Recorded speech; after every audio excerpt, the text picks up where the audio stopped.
Movie की शुरुआत में हम अफ्रीका के घने जंगलों को देखते हैं, जहां सूरज की पहली किरण के साथ जंगल के सभी जानवर गौरव भूमि की ओर भाग रहे थे, क्योंकि आज उनके राजा मुफासा के यहाँ नवजात शिशु ने जन्म लिया था, जिसका नाम सिम्बा था। मुफासा के बाद सिम्बा ही गौरव भूमि का राजा बनने वाला था। सभी जानवर अपने नए राजा को देखने के लिए मुफासा की गुफा के बाहर इकट्ठे होते हैं। फिर वहाँ एक बंदर आता है, जिसका नाम रफीकी था। वह नन्हे सिम्बा का राज्याभिषेक करता है, फिर उसे बाहर लाकर सभी जानवरों को दिखाता है। जानवर अपने नन्हे राजा को देखकर खुशी से झूम उठते हैं। तभी हम स्कार को देखते हैं, जो मुफासा का छोटा भाई था। सिम्बा के राजा बनने से स्कार बिल्कुल खुश नहीं था, क्योंकि मुफासा के बाद वह खुद गौरव भूमि का अगला राजा बनना चाहता था। लेकिन सिम्बा के जन्म के बाद उसका राजा बनने का सपना टूट चुका था। मुफासा अपने छोटे भाई से सेरेमनी में न आने का कारण पूछता है, तो वह स्कार को अपनी नाराजगी दिखाते हुए कुछ अटपटे से जवाब देता है और वहाँ से चला जाता है। धीरे धीरे कर सिम्बा बड़े होने लगता है और एक दिन सुबह जल्दी उठकर वह अपने पापा को उठाता है और कहता है कि कल आपने मुझे प्रॉमिस किया था कि आप मुझे जंगल की सैर करवाने ले जाएंगे। तो मुफासा भी अपने बेटे की बात सुनकर उठ जाता है।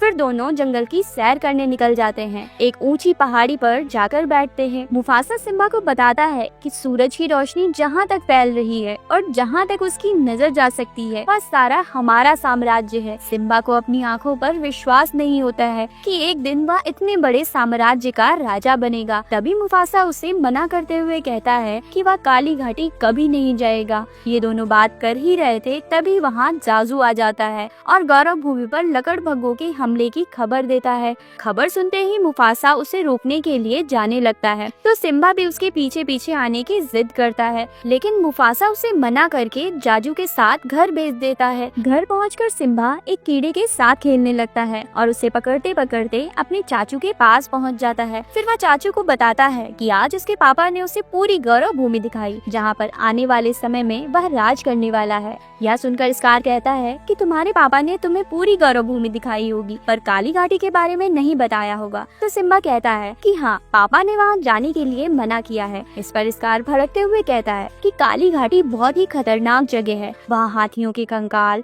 और खौलता हुआ लावा है। सारे बड़े लोग तो वहाँ जा चुके हैं, पर तुम तो बच्चे हो ना, इसीलिए तुम्हें वहाँ जाने के लिए मना किया गया है। स्कार जानबूझकर सिम्बा को काली घाटी के बारे में बताता है ताकि वह वहाँ चला जाए। अगले दिन जब सिम्बा नाला के साथ खेल रहा होता है, तो वह उसे तालाब तक जाने के लिए बोलता है, पर उसकी माँ तालाब के आगे ना जाने के लिए कहती है और जाजू को उसके साथ भेजती है। सिम्बा और नाला जाजू को चकमा देकर काली घाटी की ओर बढ़ने लगते हैं। हाथियों के कंकाल और खौलता हुआ लावा देखकर नाला डर जाती है और सिम्बा को वापस लौटने को कहती है, पर सिम्बा अपनी बहादुरी दिखाते हुए आगे चलते जाता है। तभी अचानक बहुत से लकड़बग्घे उन्हें घेर लेते हैं और जैसे ही उन्हें खाने के लिए आगे बढ़ते हैं, तो जाजू वहाँ आ जाता है और सिम्बा को छोड़ देने को कहता है, पर लकड़बग्घे उस पर हमला कर देते हैं। तो सिम्बा और नाला एक सुरंग में घुस जाते हैं, पर जैसे ही वह सुरंग से बाहर निकलते हैं, सभी लकड़बग्घे उन्हें घेर लेते हैं। लेकिन मौके पर मुफासा वहाँ आ जाता है और सभी लकड़बग्घों को मार मार कर दूर फेंक देता है। मुफासा लकड़बग्घों को धमका कर कहता है कि अगली बार अगर उन्होंने उसके बेटे को आंख उठाकर भी देखा, तो सबकी लाशें बिछा देगा। लकड़बग्घे डर से उससे माफी मांगने लगते हैं और मुफासा अपने बच्चों को लेकर वहाँ से चला जाता है। मुफासा नाराज होकर सिम्बा से पूछता है कि उसके मना करने के बावजूद भी वह काली घाटी क्यों गया और ऊपर से उसने अपने साथ साथ नाला की जिंदगी भी खतरे में डाली। इस पर सिम्बा जवाब देता है कि वह दिखाना चाहता था कि वह भी उसकी तरह बहादुर है और अपने लिए कुछ कर सकता है। तो मुफासा उसे समझाता है कि बहादुरी कोई दिखाने की चीज नहीं है, जब जरूरत पड़े तब बहादुर बनो। फिर दोनों आपस में खेलने लगते हैं, तो सिम्बा इमोशनल होकर उसे हमेशा उसके साथ रहने को कहता है। इस पर मुफासा उसे समझाता है कि अगर कभी भविष्य में वह खुद को अकेला महसूस करे, तो आसमान में देख लेगा, क्योंकि हमारे पूर्वज भी हमें वहीं से देखते हैं और हमें वहीं से सही रास्ता दिखाते हैं। फिर हम काली घाटी का सीन देखते हैं, जहाँ स्कार लकड़बग्घों से मिलने आता है। वह उनसे कहता है कि अगर वह मुफासा को मारने में उसकी मदद करेंगे, तो वह गौरव भूमि का अगला राजा बनकर वहाँ के सभी जानवरों का शिकार करने की अनुमति दे देगा। लकड़बग्घे भी उसके प्लान में शामिल हो जाते हैं और मुफासा को मारने की प्लानिंग करने लगते हैं। अगली सुबह स्कार प्लान के मुताबिक सिम्बा को दहाड़ की प्रैक्टिस करवाने के लिए घाटी के पास लाता है, फिर उसे अकेला छोड़कर वहाँ से चला जाता है। सिम्बा दहाड़ की प्रैक्टिस कर रहा था, तभी जंगली बैलों का झुंड उसकी तरफ बढ़ने लगता है। सिम्बा जान बचाकर वहाँ से भागता है और एक पेड़ की डाल पर लटक जाता है। स्कार तुरंत अपने भाई को घाटी में भगदड़ की खबर देता है। खबर सुनते ही मुफासा तुरंत घाटी की ओर भागता है। फिर सिम्बा को किसी तरह डाल से उतारकर किनारे पहाड़ी पर फेंक देता है, लेकिन खुद पहाड़ी से नीचे गिर जाता है। किसी तरह जान बचाकर वह पहाड़ी पर धीरे धीरे ऊपर चढ़ने लगता है, लेकिन तभी वहाँ स्कार आता है और उस पर हमला करके उसे नीचे गिरा देता है।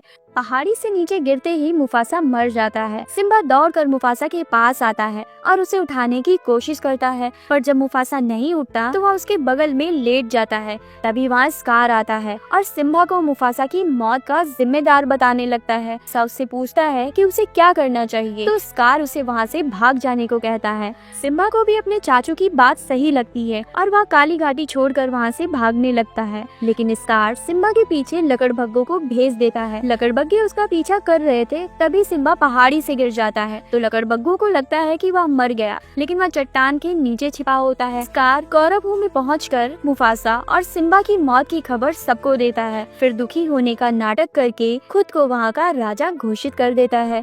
सिम्बा गौरव भूमि को छोड़कर बहुत दूर निकल आता है और एक रेगिस्तान में लेटकर सोने लगता है। तभी बहुत से गिद्ध उस पर हमला करने आते हैं, लेकिन एक नेवला और सुअर उसे गिद्धों से बचा लेते हैं। पर जब उन्हें पता चलता है कि उन्होंने शेर के बच्चे की जान बचाई तो नेवला डरकर पत्थर के पीछे छिप जाता है, लेकिन सुअर उसे समझाता है कि अभी यह बच्चा है और अगर वह उसे पाल लेंगे तो उसकी पार्टी बहुत स्ट्रांग हो जाएगी और फिर उससे जंगल में किसी से भी डरने की जरूरत नहीं पड़ेगी। जब सिम्बा सोकर उठता है तो वह दोनों से बताते हैं कि कैसे उन्होंने अपनी जान पर खेलकर गिद्धों से उसकी जान बचाई है। सिम्बा की उन दोनों से दोस्ती हो जाती है। फिर वह दोनों से अपने घर ले आते हैं। सिम्बा को वह जगह बहुत प्यारी लगती है। फिर वह सारी टेंशन भूलकर उन दोनों के साथ हंसी मजाक करने लगता है। वहाँ के सभी जानवर सिम्बा को देखकर डर जाते हैं, पर नेवला और सुअर उन्हें समझाते हैं कि सिम्बा किसी के लिए कोई खतरा नहीं बनेगा। फिर सिम्बा को भूख लगती है तो वह कहता है कि वह पूरा हिरन भी खा सकता है, पर नेवला और सुअर उसे समझाते हैं कि अगर उन्हें उसके साथ रहना होगा तो वही खाना होगा जो वह दोनों खाते हैं। फिर वह एक सड़ी लकड़ी के पास जाते हैं और उसको तोड़ देते हैं। इसमें से बहुत सारे कीड़े निकलते हैं। सभी जानवर वही कीड़े खाने लगते हैं तो सिम्बा भी उन्हीं कीड़ों को खाने लगता है। काफी साल बीत जाते हैं और सिम्बा बड़ा हो जाता है। इधर वह खुशी से अपना जीवन बिता रहा होता है और दूसरी ओर गौरव भूमि में लकड़बग्गे खुलेआम जानवरों का शिकार करके उसे शमशान बना चुके होते हैं। इतनी बुरी हालत देखकर नाला शराबी से कहती है कि उसे यह जगह छोड़ देनी चाहिए, पर शराबी कहती है कि गौरव भूमि उसका घर है और वह अपने घर को छोड़कर कहीं नहीं जाएगी। एक दिन स्कार शराबी को अपने पास बुलाता है और उसे अपनी रानी बनने को कहता है। वह कहता है कि पिछली बातों को भुलाकर वह उसे अपना ले, क्योंकि जब तक वह उसकी रानी नहीं बनेगी तब तक सारे शेर उसके पक्ष में नहीं आएंगे, क्योंकि वह सिर्फ शराबी की बात मानते थे। पर शराबी उसकी रानी बनने से इनकार कर देती है। रात होते ही नाला स्कार को चकमा देकर वहाँ से भागने का सोचती है ताकि वह और शेरों की मदद लेकर गौरव भूमि को स्कार के विनाश से बचा सके, लेकिन स्कार उसकी महक सूंघकर उसकी तरफ बढ़ने लगता है। मौके पर जाजू वहाँ आ जाता है और स्कार का ध्यान भटका देता है। मौका पाकर नाला वहाँ से बच निकलती है। यहाँ हम सिम्बा को देखते हैं जो अपने दोस्तों के साथ मिलकर मस्ती मजाक कर रहा था। तभी उसे अपने बाबा की याद आने लगती है तो वह अकेले में जाकर तारों की तरफ देखने लगता है। तभी उसका एक बाल निकलकर गिर जाता है, जो इधर उधर जाते जाते रफीकी के पास पहुँच जाता है। रफीकी बाल को देखते ही तुरंत पहचान जाता है कि यह सिम्बा का बाल है। रफीकी को समझने में देर नहीं लगती कि सिम्बा अभी जिंदा है। यह जानकर रफीकी खुशी से झूम उठता है। अगली सुबह जब सुअर और नेवला बाकी जानवरों के साथ मस्ती कर रहे थे तभी वहाँ नाला आ जाती है और वह उन दोनों पर हमला करने लगती है। सभी जानवर जान बचाकर वहाँ से भाग निकलते हैं, पर नाला सुअर के पीछे पड़ जाती है। जैसे ही वह सुअर को मारने वाली होती है सिम्बा वहाँ आ जाता है और वह नाला से लड़ने लगता है। दोनों आपस में लड़ ही रहे होते हैं, तभी वह दोनों एक दूसरे को पहचान लेते हैं। सिम्बा अपने दोस्तों को बताता है कि नाला उसकी बचपन की दोस्त है। नाला सिम्बा को वापस घर लौटने को कहती है, लेकिन सिम्बा कहता है कि अब यही उसका घर है और वह यहाँ से कहीं नहीं जाएगा। सिम्बा नाला को जंगल घूमने के लिए कहता है तो वह मान जाती है। फिर दोनों जंगल का चप्पा चप्पा घूमने लगते हैं। नाला को भी वह जगह बहुत प्यारी लगती है तो सिम्बा उसे अपने साथ रुकने को कहता है, पर नाला उसे मना कर देती है। वह कहती है कि वह मदद की तलाश में आई थी, पर उसे नहीं लगता कि सिम्बा उसकी कोई मदद करेगा, इसीलिए वह उदास होकर वहाँ से चली जाती है। एक रात रफीकी सिम्बा को ढूंढते हुए उस तक पहुँच जाता है और सिम्बा से बातें करने लगता है। वह सिम्बा को बताता है कि वह उसके बाबा को जानते हैं और वह अब भी जिंदा है। अगर वह मिलना चाहे तो वह उसे उन तक ले जा सकता है। सिम्बा तुरंत अपने बाबा से मिलने के लिए रफीकी के पीछे पीछे जाने लगता है। रफीकी सिम्बा को तालाब के पास ले जाता है। अपनी ही परछाई में उसे मुफासा को देखने को कहता है। अभी आसमान से मुफासा की आवाज आती है और सिम्बा से कहती है, सिम्बा तुमने मुझे भुला दिया क्योंकि तुमने खुद को भुला दिया। तुम भूल गए हो कि तुम मेरे बेटे हो और तुम ही सच्चे राजा हो। मेरे लिए फक्र की बात रही है कि तुम मेरे बेटे हो। इतना कहकर मुफासा का चेहरा आसमान से गायब हो जाता है और सिम्बा की आंखों में आंसू आ जाता है। अब उसने तय कर लिया था कि वह गौरव भूमि लौटकर सभी की रक्षा करेगा। सिम्बा नाला के साथ गौरव भूमि वापस लौट आता है। उन दोनों के साथ नेवला और सुअर भी आ जाते हैं। शराबी सिम्बा को जिंदा देखकर उसे गले से लगा लेते, लेकिन स्कार सिम्बा को जिंदा देखकर झल्ला उठता है। दोनों आपस में लड़ने लगते हैं।